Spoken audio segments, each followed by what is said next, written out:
AMC growing international margin calls, short halting, and more are covered in today's video. We're starting with this. Yahoo and all stock market magazines think AMC shares did not rise owing to weekend ticket sales. Citadel Securities and Virtue Financial set the stock price by directing order flow on exchange versus off-exchange, altering supply and demand at their discretion. He's referring to this piece. AMC rose today. It was 1 point up 5%. The day ended at 2.73. You may see the article's point. AMC climbed 5.68 as investors cheered weekend ticket sales, surpassing the market 0.11%. So they're explaining why AMC is rising. It's intriguing, and we're calling these guys out because that's not true. We previously discussed this issue and how AMC rose 6.28% on good mood after New York Fed interest cut indication. We're looking at recent articles that have changed their perspective. AMC is getting favorable press, but they're wrong about it. We knew interest rate cuts were good for AMC. That lowers interest payments. There have been many interest cuts without AMC's response. Why was this one important? The answer was that the interest rate cut is minor. The fact that short sellers are running out of funds and can't suppress AMC is noteworthy. These guys and articles are trying to cover it by blaming an interest rate cut. Similar to this, we're looking at the AMC reacting positively to a ticket sales rise because they've smashed records before. We've seen AMC release profits talking about record concessions, sales, and attendance, yet the price doesn't rise. We saw it fall. How can AMC rise 5.68% after one strong weekend? So you see how prophetic these articles are. More importantly, this essay discusses a weekend. It's ludicrous that they're talking about how Saturday and Sunday affect the price on Tuesday, when on Monday over 14 million shares traded on AMC, and the stock was flat after a record weekend. The pricing should have hit Monday most. AMC moved 2.0% a day after weekend, when the reaction would come in. Only on Tuesday, a week after everyone saw it, did we go up 2.73% or 5.6868.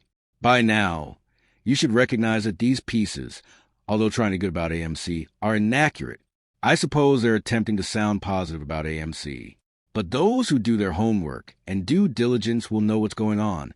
They are trying to mask their weakness as short sellers fail to restrain AMC. They try to recoup by reporting AMC surged 3.18% after launching the AMC Popcorn Pass, a new movie subscription program that boosts Christmas excitement. You can tell they realize their error and change excuse.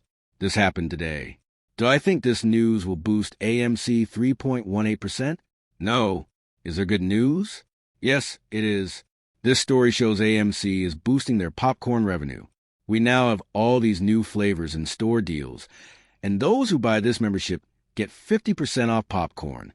Good news because it encourages popcorn purchases. It boosts revenue. However, we've seen similar news previously, and it repeats.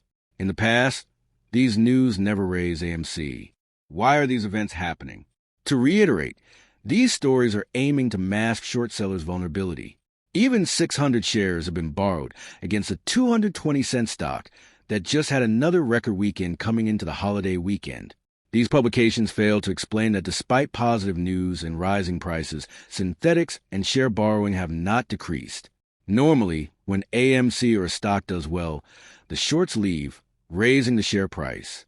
Despite their claims that AMC is a bullish opportunity, bears and shorts are still present and growing. The articles didn't highlight that because there were no evident impacts from the shorts growing this time. Our objective is to highlight how much they're hiding weakness from short sellers. Their motivation is clear. This will be discussed later in the film, but you can already see these folks' poor explanations and reasoning. Another boost, a monthly exchange average. Off-exchange remains extraordinarily high at 75%, which these stories fail to disclose, yet is still very crucial. Another reason I say this is weakness shown by short sellers is that we're seeing 75% in extremely high exchange rates, which is a good sign because we've known that previously they've used exchange and other methods to bring AMC down, but now they're struggling to do so, which is what we want to see.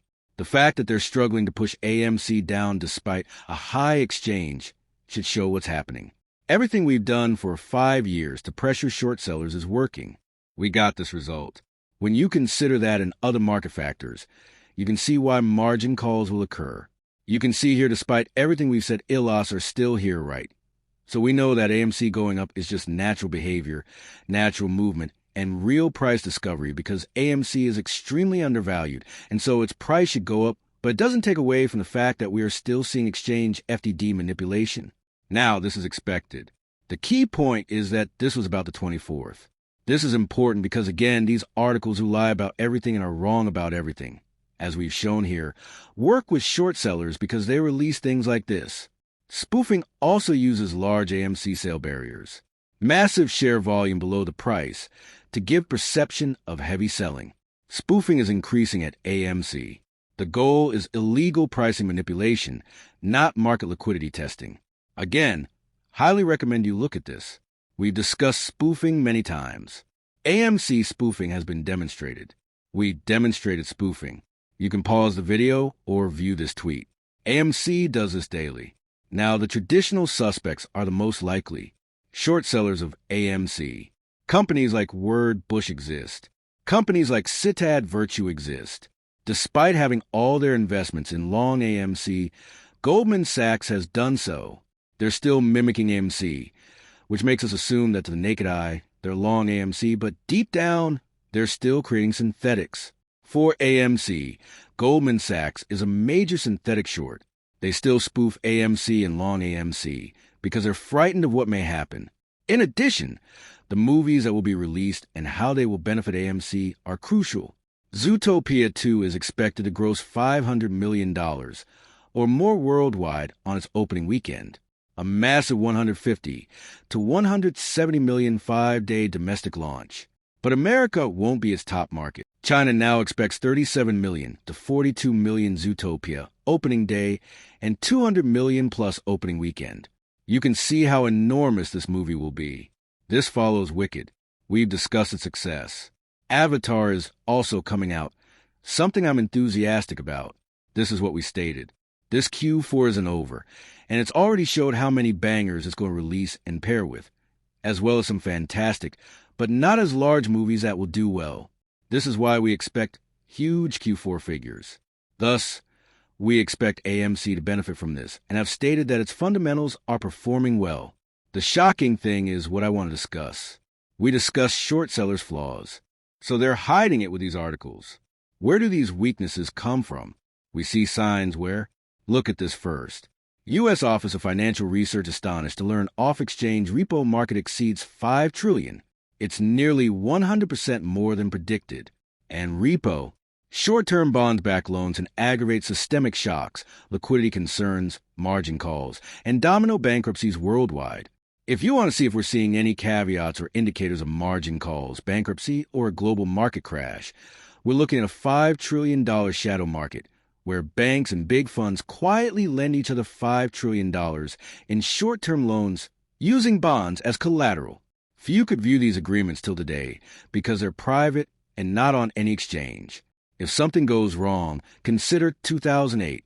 Banks can halt lending and markets freeze without warning. So this is a time bomb that will explode without warning. Not even the banks lending the money will know when. It only takes one chain to collapse, one tiny bank to lose liquidity and be unable to repay these loans. This entire $5 trillion debt chain will collapse. So we've explained why we care about collateral bonds. Such items are one of our greatest topics on this channel. We claim the market is falling, the bond is dangerous, the collaterals are vaporizing, and the Eli liquidity concerns